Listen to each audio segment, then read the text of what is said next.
आज सेवक ने कहा, द्वारकाधीश, एक नितांत विपन्न ब्राह्मण आया है जिसका शरीर दुबला पतला, धोती फटी सी लटी सी है, पैर में पहनने के लिए पादुका नहीं है, सिर पर पगड़ी नहीं है। महाराज आपके बारे में बार बार पूछ रहा है। अच्छा तुमने पूछा, तुम्हारा नाम क्या है? नाम क्या है? सेवक बोल पड़ा, वो बता रहा है अपना नाम सुदामा, और कहता है आपका मित्र है? अच्छा मेरा मित्र सुदामा आया है, बाल सखा आया है?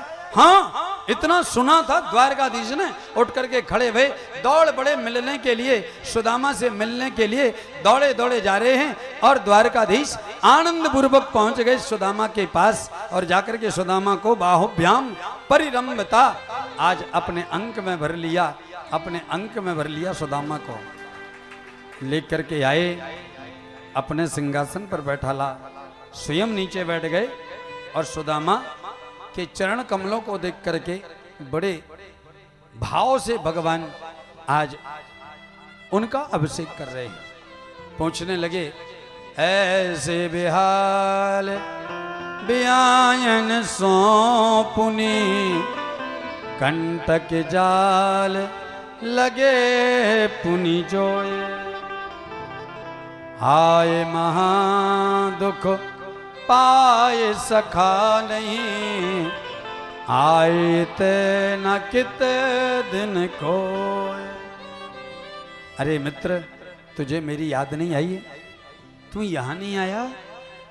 अरे कम से कम एक बार मेरे पास आ तो जाता, मेरे पास तुम पहुंच तो जाता। भगवान ने मंगाया था चरण धुलने के लिए जल।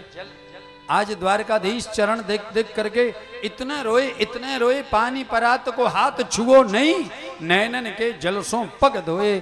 सुदामा को चरण प्रक्षालन किया, स्नान आदि कराया, वस्त्र पहनाए, सुंदर प्रसाद लगाया, भोग लगाया। पूछ लिया, भैया बता तेरी शादी भई? सुदामा ने कहा, हाँ भैया वही तो है। भाभी को नाम का है? बोले सुशीला। सुशीला? अरे भैया नाम इतना अच्छा है तो भाभी कितनी अच्छी होगी, बता मेरे लिए क्या भेजा है? अब वहां तो रानी महारानी पटरानी सब खड़ी थी। सुदामा ने सोचा इसको कैसे बताऊं कि चावल की पोटली भेजी है। सुदामा छुपाने लगे सुदामा।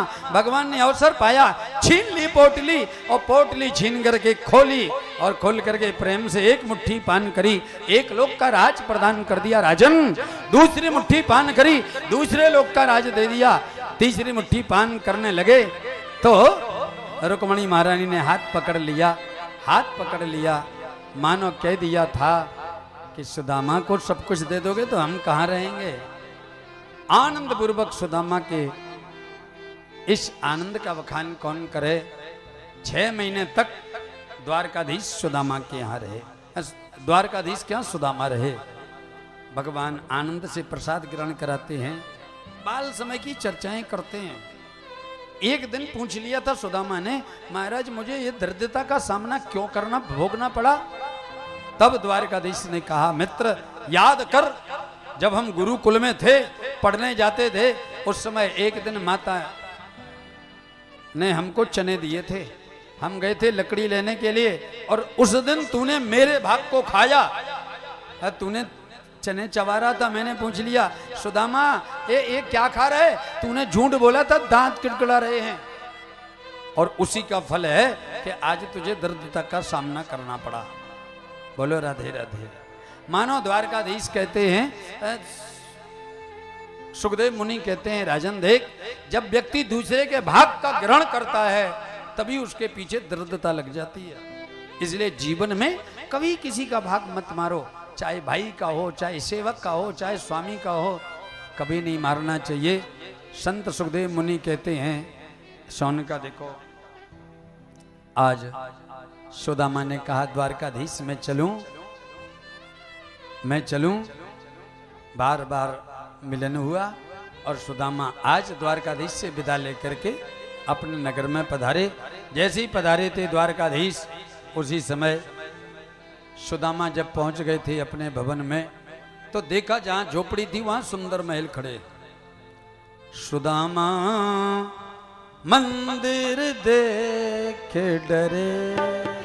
सुदामा मंदिर देख डरे।